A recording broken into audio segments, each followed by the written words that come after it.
Hadirin,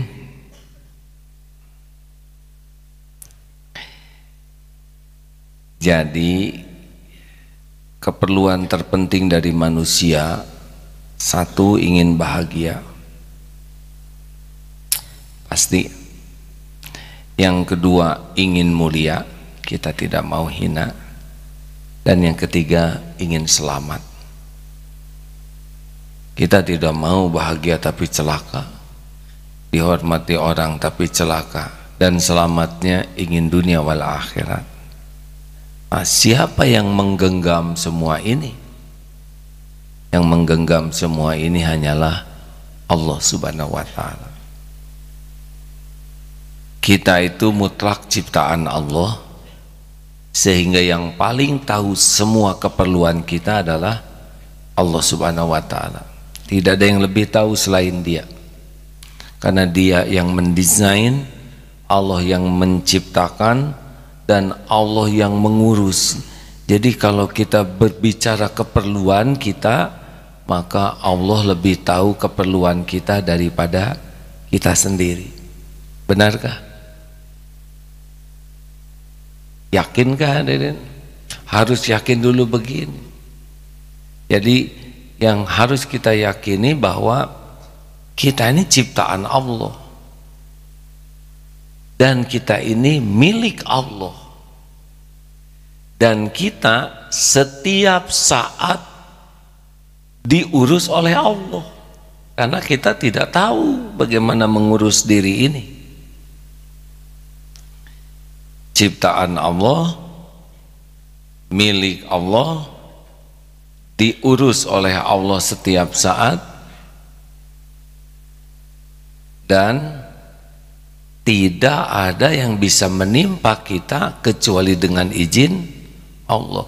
Nikmat tidak bisa jumpa dengan kita tanpa izin Allah, musibah tidak bisa menimpa kita kecuali dengan izin Allah. Kita tidak akan bahagia kecuali dibahagiakan Allah, kita tidak akan celaka kecuali menimpa dengan izin Allah. Termasuk kita tidak akan mati kecuali dengan izin pemilik diri kita, Allah Subhanahu wa ta'ala. Harus dilatih untuk yakin sampai ke sana. Nah, ternyata milik Allah, ciptaan Allah itu bukan hanya kita, tapi orang lain juga. Jadi kalau kita bertemu dengan seseorang, dia pasti ciptaan Allah, milik Allah, dikuasai Allah, diurus oleh Allah, siapapun. Jadi kalau kita bertemu dengan seseorang, dia ciptaan Allah. Preman ciptaan Allah. Preman tidak bisa menciptakan dirinya sendiri. Dosen ciptaan Allah. Jadi kalau ada orang berperang, sebetulnya dua-duanya adalah ciptaan Allah. Kalau kita sudah yakin semuanya ciptaan Allah, milik Allah, dalam kekuasaan Allah, maka kita harus tahu juga bahwa orang lain itu tidak bisa memberi manfaat kepada kita kecuali dengan izin Allah. Kita ingin dipuji, tapi Allah tidak izinkan orang memuji, tidak datang tuh pujian. Kita ingin diberi, Allah tidak gerakkan orang memberi, tidak datang itu pemberian. Kita harus yakin bahwa orang tidak bisa membahagiakan kita, memberi kepada kita, kecuali Allah pemilik penggenggamnya, menggerakkan. Termasuk bahaya. Nyamuk tidak bisa menyentuh kita illa biidznillah. Nyamuk itu ciptaan Allah, nyamuk milik Allah, nyamuk dalam kekuasaan Allah. Dia tidak bisa menggigit kita tanpa izin pemilik penguasanya. Harus dilatih seperti itu, karena memang begitu kenyataannya. Jadi dengan keyakinan seperti itu, kalau jualan tuh lebih enak. Coba, pembeli ciptaan siapa? Allah. Mungkinkah pembeli membeli dagangan kita tanpa izin Allah?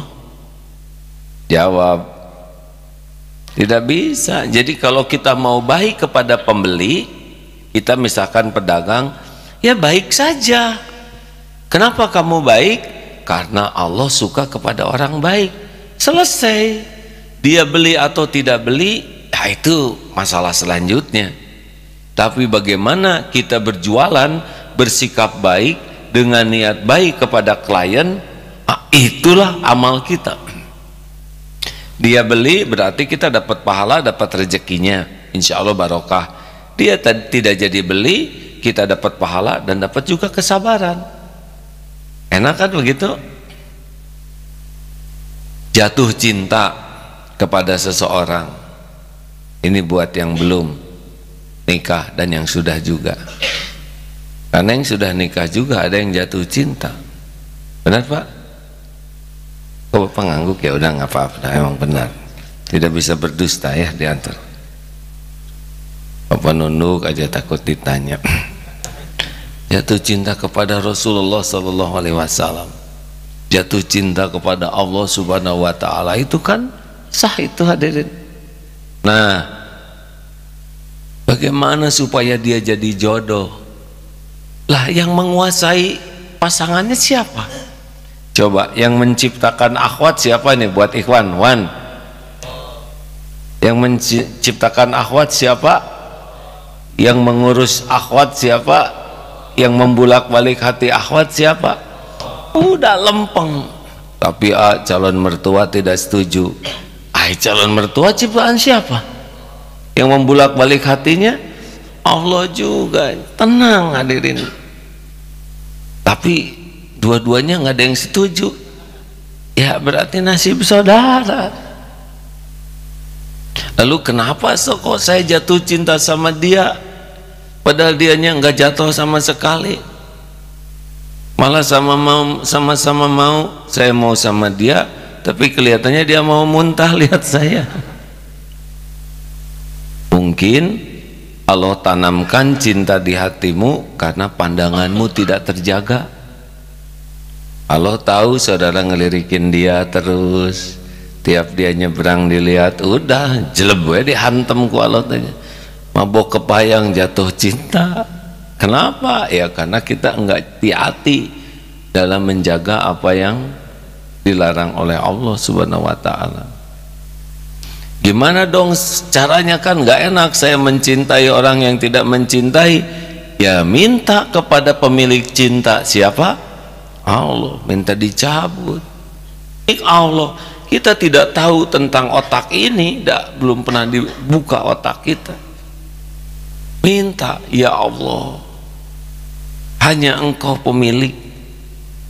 Makin yakin, ana inda dzanni abdi bi, aku sesuai dengan prasangka hambaku. Makin yakin kepada Allah, makin yakin dijamin oleh Allah. Itulah sebabnya hadirin, ilmu yakin ini ilmu yang sangat menentukan doa diijabah, pertolongan Allah tiba atau tidak. Makanya orang yang doa tuh banyak, tapi doa tuh macam-macam. Ada yang doa basa-basi, amin amin amin amin amin ya Allah ya amin amin amin amin.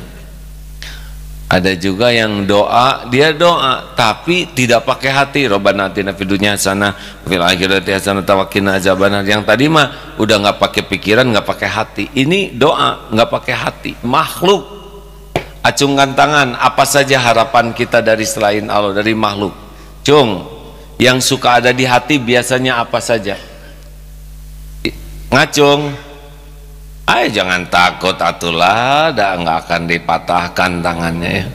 Cung, nggak mungkin nggak punya harapan. Ini pasti tawadu semuanya. Kan? Ingin dikasih uang gitu, ya ingin rezeki. Ada lagi, ya ingin dipuji. Oh itu ingin dipuji tuh nyesek di sini hadirin. Udah setakar kebekeren disebut kesemek. Aduh, ingin dipuji, ingin dihargai. Hargai dong saya. Nah biasanya yang ingin dihargai itu yang nggak punya harga, ya kan. Yang udah ada harganya emang nggak dihargai, nggak perlu nuntut ditempel harganya. Yang pengen dikasih harga tuh yang nggak punya harga. Ada lagi? Ayo, akhwat.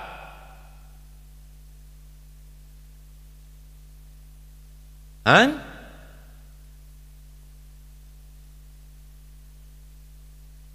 Ya, apa ya? Kurang jelas. Ingin harta yang melimpah. Untuk apa?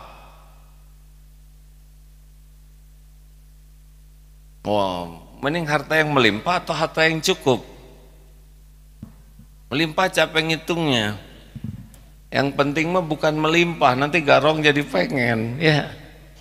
Yang penting mah tiap perlu, bukan ada, cukup. Perlu untuk makan, cukup. Perlu untuk sedekah, cukup. Perlu untuk sekolah, cukup. Perlu untuk beli rumah, cukup. Beli apartemen, cukup. Beli HP baru, cukup. Beli sepeda, pokoknya yang penting mah cukup.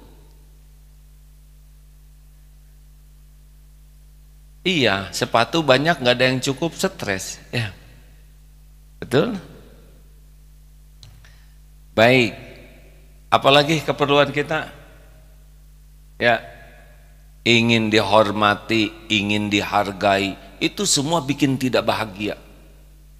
Ketika ingin dihargai, dia tidak menghargai, duk, sing sopan atau maneh teh. Padahal aslinya kita tidak berharga.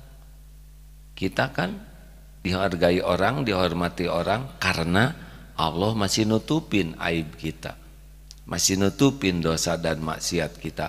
Kalau jujur terhadap diri kita, kita nggak akan menuntut penghargaan orang. Kita menuntut dihargai karena merasa berharga. Padahal kalau Allah membuka aib, nggak ada yang menghormati kita. Termasuk kalau Allah buka aib saya, udah selesai nih Darul Tauhid ini.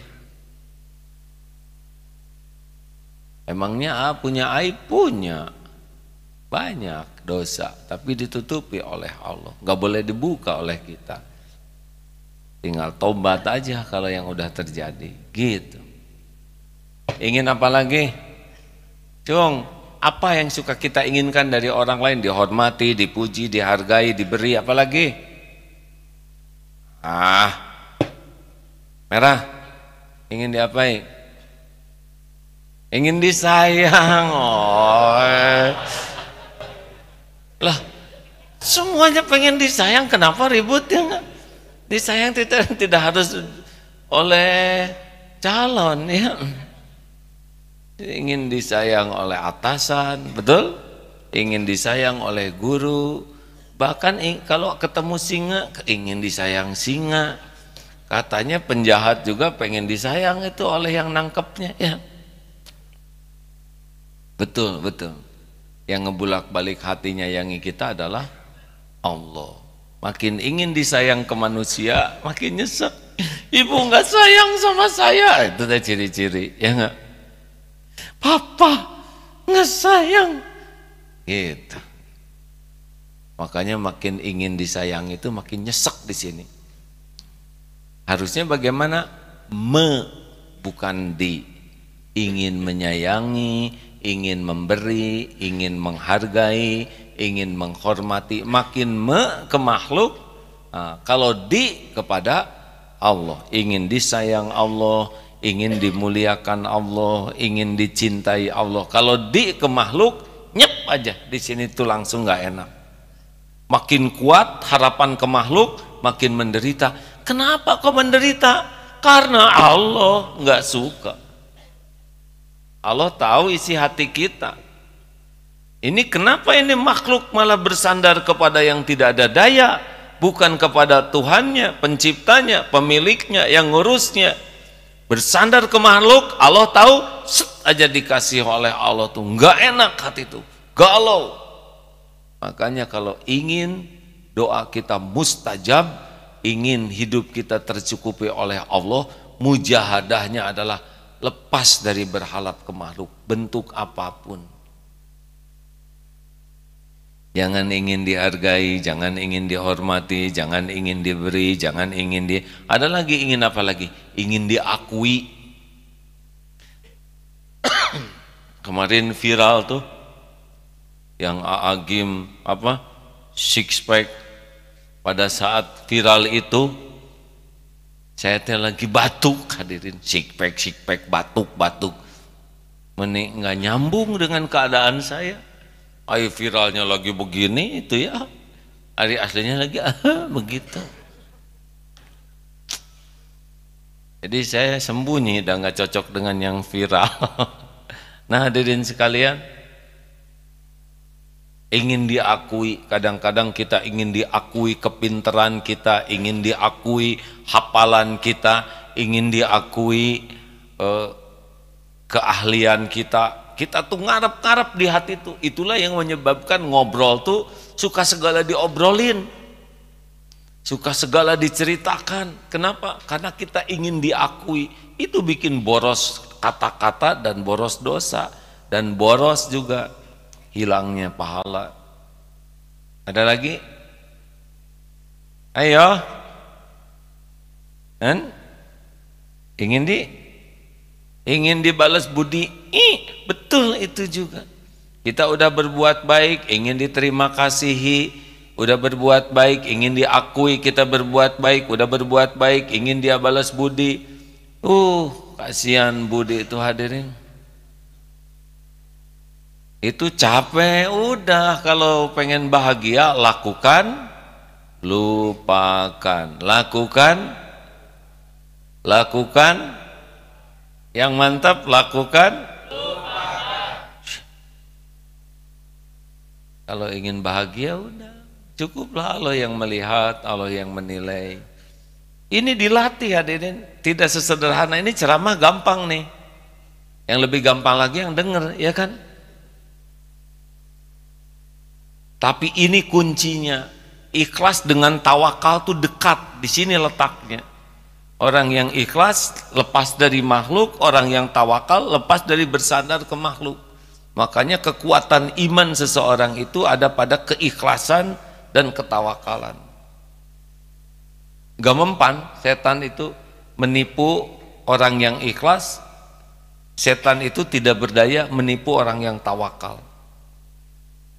Semakin berhadap ke makhluk, goyah, tidak tenang, sakit hati, sering terluka. Dan kalau udah sakit hati di sini, kelakuan juga turun. Termasuk orang yang ingin diberi, walaupun di sini pangkat, di sini segala macam, kalau udah begini ke makhluk, izahnya turun. Coba siapapun yang punya pangkat, yang kerjanya minta-minta, jatuh tuh, setinggi apapun pangkatnya. Lepas dari berharap ke makhluk, tidak ngarep-ngarep apapun, walaupun kita terbatas, kita akan punya izzah, punya kehormatan. Jangan suka minta-minta ke makhluk, memalukan. Loh itu Darut Tauhid suka tidak, kami membangun pesantren ini tidak minta-minta, tapi memberi tahu, ini adalah ladang amal. Memberi kesempatan, silakan kalau saudara mau beramal. Kalau tidak, ya nggak apa-apa. Nanti Allah yang ngebangun semua fasilitas ini.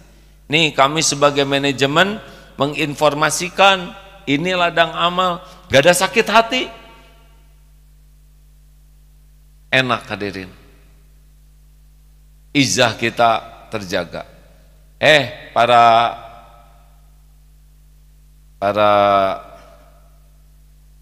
Para ini nih, para ikhwan, ya tobatlah gitu. Jangan banyak keinginan, ingin disukai Allah saja. Latih.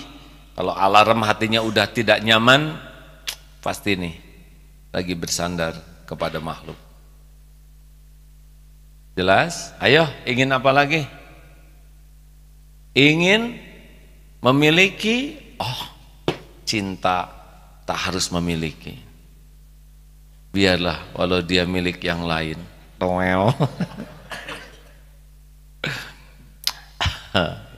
Benar Pak, semakin merasa memiliki makin perih. kayak perangko. Kalau udah nempel, pas dicopot robek. Tidak boleh, karena semuanya itu milik Allah. Belajar dari tukang parkir, banyak mobil tidak pernah sombong, ganti-ganti mobil tidak takabur, diambil sampai habis tidak sakit hati. Apa sebabnya? Hanya tertitipi, bukan memiliki. Harusnya kan tukang parkir nangis, kenapa Pak? Semua sudah pergi. Nah, leno maneh. Begitulah hadirin sekalian, dilatih semuanya ini. Ya, AA ingat cerita yang anak SMA yang tangannya kelindes tronton itu sampai diamputasi, yang nangis ibu bapaknya. Dia ilmunya sudah lebih baik, dia yakin ini tangannya sudah waktunya pulang duluan. Kan tubuh ini tidak akan pulang sama-sama, tidak selalu pulang sama-sama ya. Ada yang pulang duluan sebagian. Saya lihat ini ada yang sudah pulang duluan ini ya, gigi betul. Ada yang giginya tahu dari mana? Ya itu kelihatan saja. Ada yang giginya pulang duluan. Itu anak SMA itu terlindas tronton, hancur, tidak bisa diperbaiki, diamputasi, dan dia yakin memang sudah waktunya tangan saya pulang duluan. Sampai udah sembuh, datang ke kelas, kata teman-temannya, aduh kasihan kamu tidak punya tangan kanan. Kata dia, kawan-kawan, lihat dong yang disisakan oleh Allah. Memang tangan saya udah waktunya pulang duluan. Lihat yang disisakan. Banyak mana yang diambil atau yang disisakan? Coba kalau yang tersisa cuman tangan kanannya. Bayangkan suasana kelas itu seperti apa kan? Kebayang? Saya yakin kelas itu kosong. Di pintu pegang gini.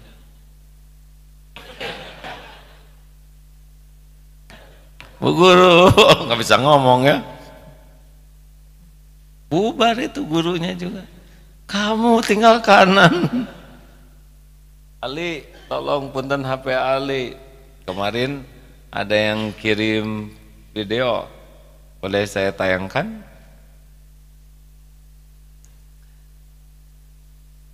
Nah itulah riadohnya ya, lepaskan hati dari berharap. Pokoknya alarmnya sederhana, ketika tidak nyaman di hati berarti kita lagi ngarap-ngarap. Apa tidak boleh ngarap-ngarap orang lain jadi baik? Oh itu harus. Berharap orang jadi soleh, berharap orang jadi rajin, berharap orang jadi jujur, itu harus. Tapi berharap orang berbuat sesuatu untuk kita, jangan. Loh gimana dong kita minta tolong kalau kita ke dokter? Diam aja, oh mulut bicara tidak apa-apa. Dok, saya sakit, kepala saya pusing, perut saya mulas, kemudian juga saya berkeringat dingin. Apa ini gejala sakit jantung dok? Pas dari mana asalnya? Tadi pada waktu mau kerja, saya mulai, nah di jalan ketika nyetir tuh, saya rasa kaki mulai kesemutan. Terus juga apa ini kira-kira ya dok? Saya juga jadi gak nyaman sekali jalan, jadi sakit.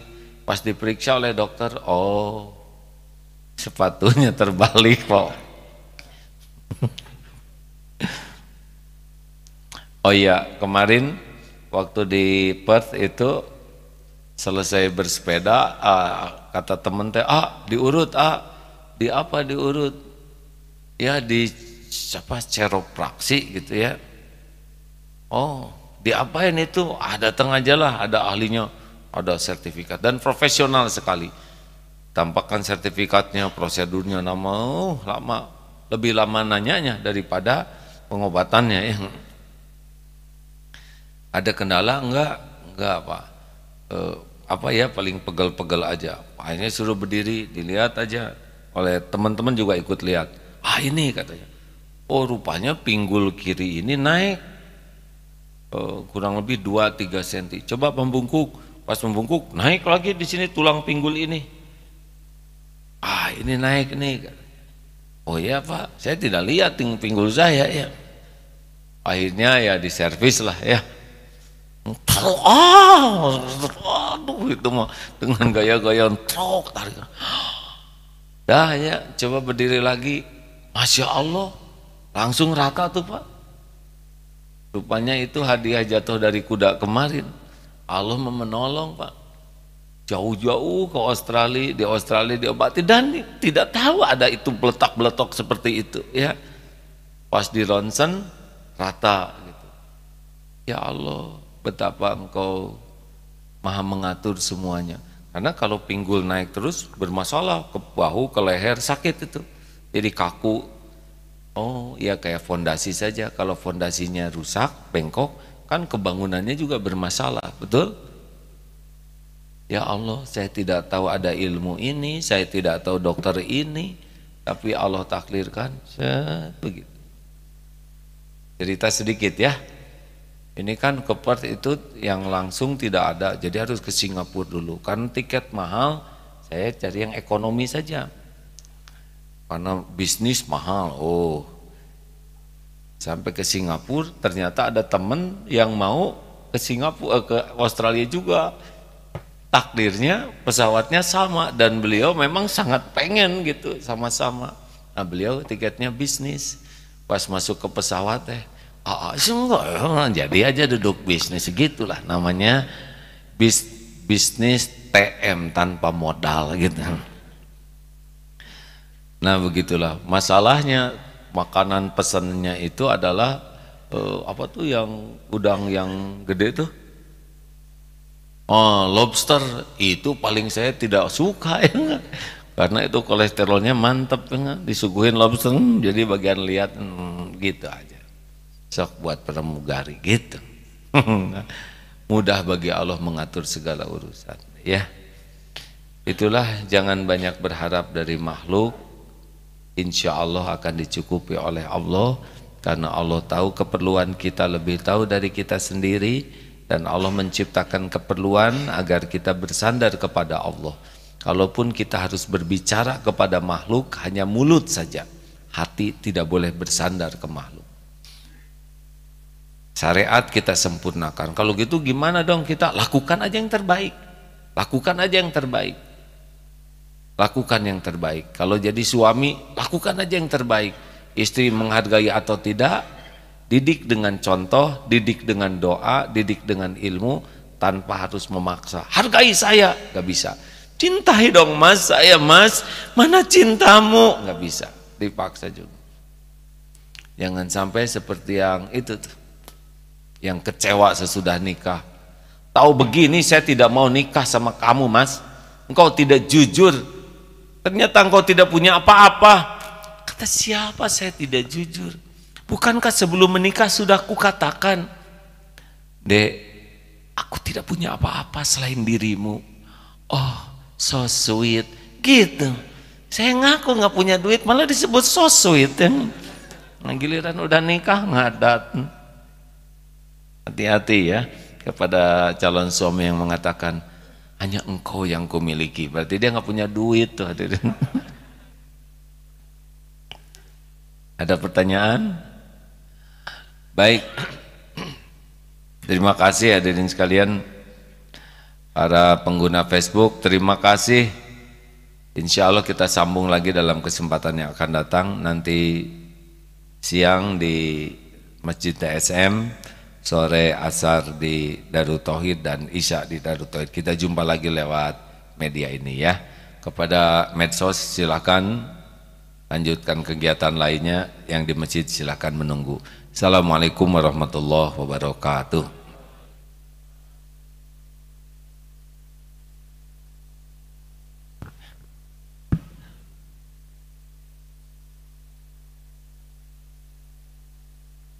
Lihat itu, dosa lah. Saya pas ini viral, ini bukan bikinan ya. Astagfirullahaladzim. Betapa ujian, dan saya tidak melakukannya di depan orang, ini push up.